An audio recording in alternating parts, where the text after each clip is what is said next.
Fratello spento, Pietalo ad Attila, e mai potrà, vedrai se pavido, io là.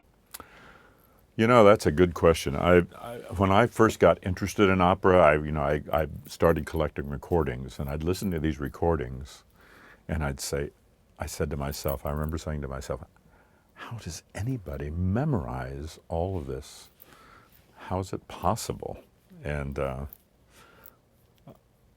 I've never been one that I can never just sit with my score and study and try to memorize that way.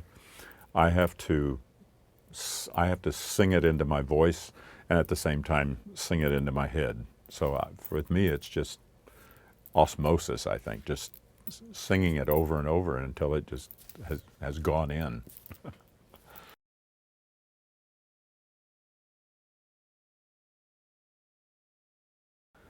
You know, that's a good question. I remember when the first time when I got interested in the opera, I was singing at New York City Opera. This is back in the probably mid to late 70s and 1970s.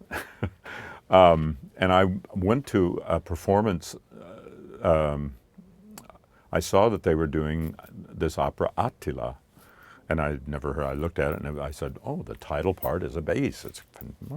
So I went to see it, and it was over in Newark, New Jersey. I was living in New York at the time, and Jerome Hines was singing the title part, and that was my first experience with the opera. And but to answer your question more, I think a lot of the difficulty in some of these early Verdi operas, like Attila Nabucco, the hard thing is finding a soprano that can sing, because they're fiendishly difficult soprano parts.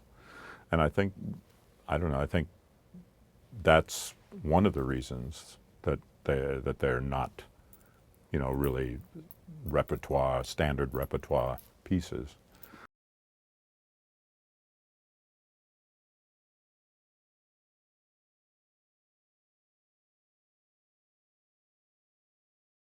Well, I've done that on a number of occasions. I've done, Don Giovanni and Leporello. I've done King Philip and the Grand Inquisitor and Don Carlo. And so, to come and do Pope Leo and Attila is not really a hard thing. So it's it's great. It's a shorter night than Attila. It's less work, which is good, for a man at my age.